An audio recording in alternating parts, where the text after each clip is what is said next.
Okay, so here's what's for dinner. Tonight, we're gonna make pepperoni pizza. But the best thing about it is still low carb. And you'll find that a slice of this pizza, a slice of regular pizza is gonna have about the same amount of carbs as the entire pizza does. So it's a pretty guilt-free dinner. And so I am going to make triple the amount the recipe calls for, because I'm going to be freezing some of this, but I'll just give you the quantities as though it's just for one pizza. So to start off with, you would use 1.5 cups of mozzarella cheese, and that goes in the microwave. It would take about 2 minutes at 40% power with a 900 watt microwave. So if you just play with it from there. So I'm gonna stick the mozzarella in the microwave, and then I'll be right back. And we've melted the mozzarella cheese, and so next we are going to melt a 1/4 cup of butter, and we'll be adding the butter to the mozzarella cheese. So I'll get that melted and be right back. Okay, so while the cheese is melting, you can start to mix together your dry ingredients. And so we're gonna start off, and I'm gonna go ahead and buy this original recipe because I don't wanna give you the tripled amounts. And so we are going to have 1 cup of almond flour, and then you're gonna, most likely you'll need a little bit extra, just like when you're making any pizza, because you wanna have some extra flour as you're kneading it. And to that, we're gonna add the whey protein, and that would be 3 tablespoons of unflavored whey. And also you're gonna put in 2 tablespoons of coconut flour,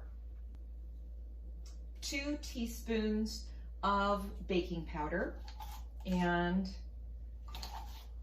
I'll go back to that, okay? And coconut baking, there's a lot of ingredients, but it really is worth it. 1/2 teaspoon of garlic powder, and 1/2 teaspoon of salt, and 1/2 teaspoon of xanthan gum. And so you're gonna mix those dry things together. All right, so we have the melted cheese, and that's a whole lot of deliciousness right there. And to that, we're gonna add the melted butter, and to the mozzarella and butter mixture, you're going to add 2 beaten eggs. And then we're gonna add this to our dry stuff, and then just start mixing that together. If you are having a problem with mixing it, then you might need to pop it in the microwave to melt up the mozzarella a bit more. But I've never really had an issue where I've needed to put it back in for any more melting. So I'm gonna go ahead and transfer this into this bowl.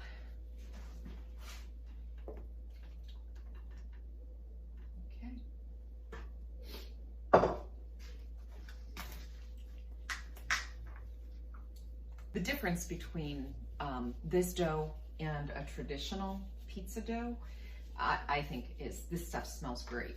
I mean, with all that, the cheese and the garlic powder, it smells really good. You can actually also make this and cut it into breadsticks. So there's, that's the thing. It's like, people will tell me that they could never do a low carb lifestyle because they would miss bread or they would miss pasta.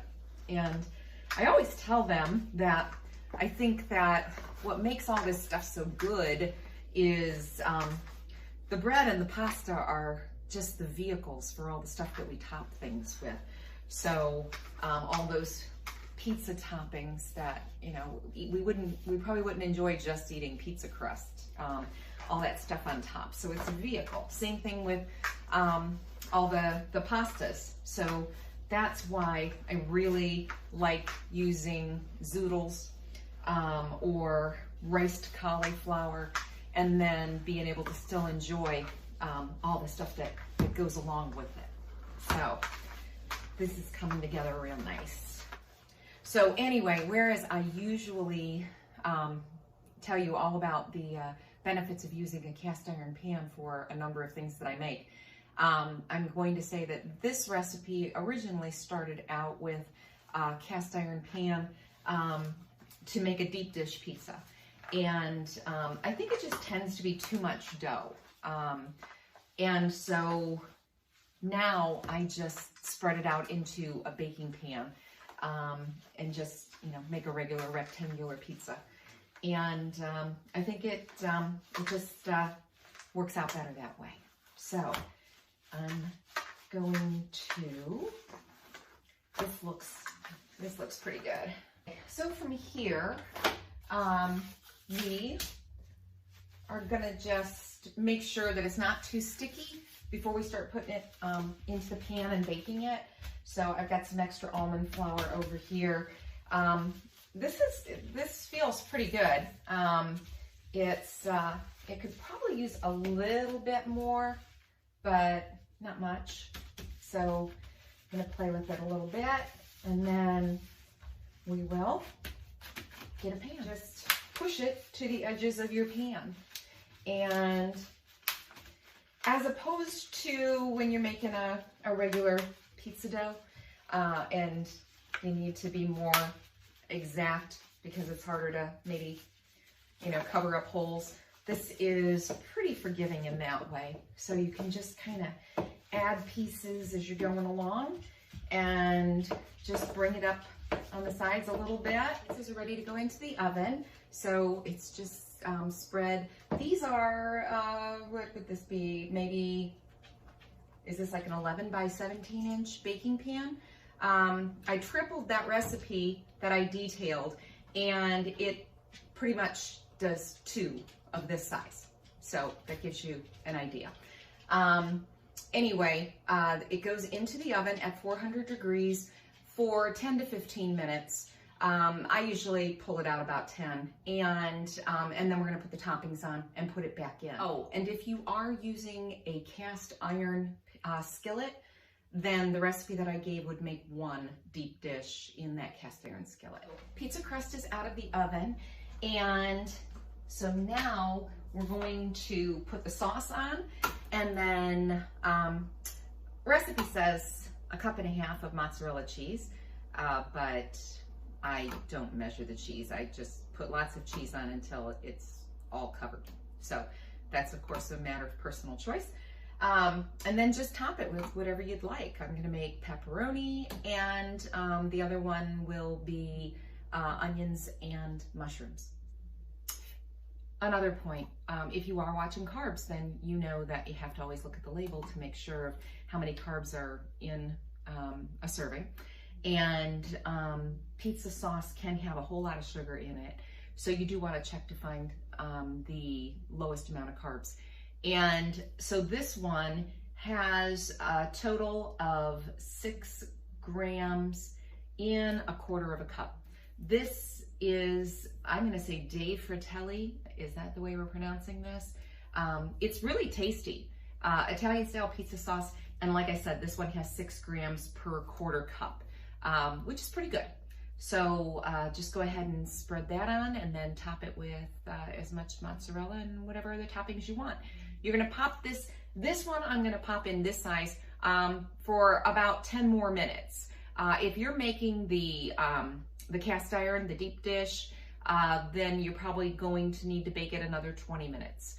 But if you're just rolling it out or spreading it out into a pan, and it's not a real thick crust, then maybe another 10 minutes is all you're gonna need. So I will show you what it looks like when it's all done. So pizza's out of the oven, and it smells great.